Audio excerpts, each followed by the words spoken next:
O professor Severino Guanha levantou-se aqui e falou durante meia hora e não falou sobre os temas que estão aqui arrolados. Não falou sobre a partidarização do Estado, não falou sobre o Estado de Direito, não falou sobre a descentralização. E nos últimos 3 minutos ou 1 minuto da sua fala, falou sobre a inclusão e a participação, assim, de uma maneira geral. Ele exprimiu aqui uma dissatisfação por ter começado uma coisa que andou mal. Olha, diga-nos lá, o que é que pensa sobre este diálogo que anda aí? Porque é esse assunto de que estava a falar. Fala lá, com verdade.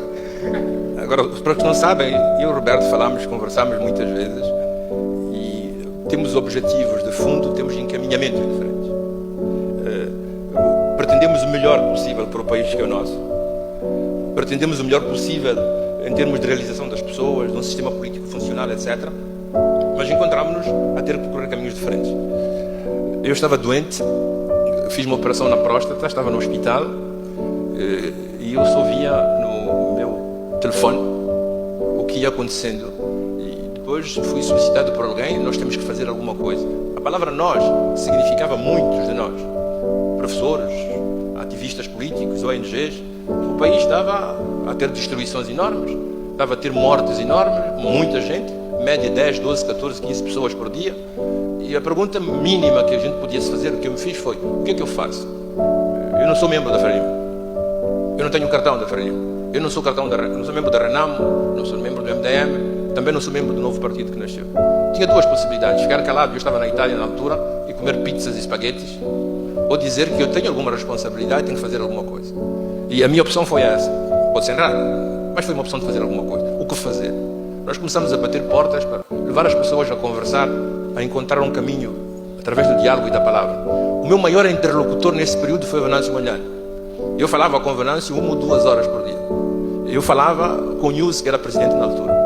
E quando eu voltei, ainda nem estava curado completamente, convencemos o presidente News a convidar as principais lideranças políticas a sentar com elas. Depois de muita relutância, ele aceitou. Saiu um documento, o Venâncio Mondlane escreveu um documento que estava fora de Moçambique com 21 pontos, em que ele sugeria que estes eram os pontos principais que tinham que constar numa agenda de reforma no país. Eu peguei nos 21 pontos, conseguimos introduzi-los no documento base que tinha que ser discutido, e assim começou o diálogo interpartidário. As ideias principais que nortearam o documento eram as ideias do Venâncio. Quando foram introduzidas as ideias, o documento circulou entre todos os partidos e a pouco e pouco nós fomos perdendo o controle dele. Quando ele foi para a Comissão Política, a Comissão Central, começaram a fazer mudanças. Uma das lutas para mim, que eram importantes na altura, e eu falava muito com o Lutero Simão, era dizer assim: Lutero, esta não é uma iniciativa presidencial e não deve ser uma iniciativa presidencial. Vocês, os partidos políticos, devem ter a liderança deste processo. Não aceitem ir para a presidência. Não aceitem que seja o presidente a dirigir. Sentem-se com ele como iguais e discutam para fazer propostas de uma maneira livre, autônoma e poder avançar no processo.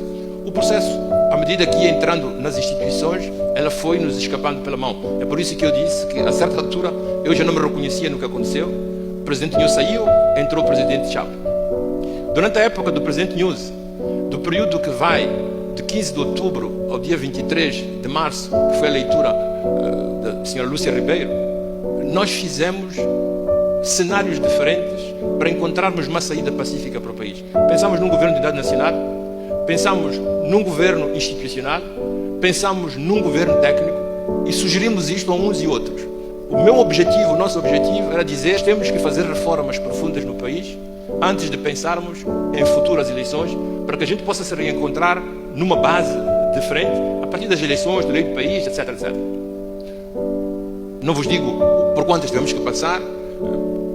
Depois a Lúcia Ribeiro leu o acordo, chegou-se a hipotizar do Venâncio Mondlane como primeiro-ministro, isto fez caminho, houve gente que não aceitou. Chegou-se a hipotizar que o primeiro-ministro moçambicano fosse um primeiro-ministro como na França, que é de facto o chefe de governo, que é a proposta que está sendo feita agora, que o Diniz apresentou outro dia nos meios de comunicação.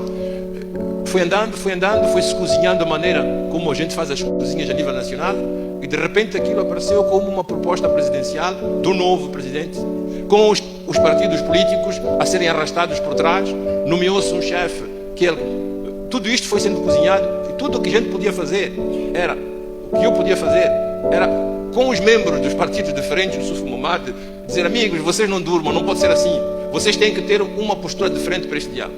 Mas enfim, aconteceu o que aconteceu. O nosso último encontro com o presidente, eu digo isto, nem devia dizer isto, mas eu digo isto, nosso último encontro com o Presidente, como grupo, foi dizer assim: Sr. Presidente, a razão da existência de um diálogo em Moçambique foram as manifestações, e a cara mais representativa das exigências do povo é o Venâncio. Não faz absolutamente nenhum sentido que vocês façam esse diálogo sem a presença dele. Isso foi antes do Venâncio fazer a carta.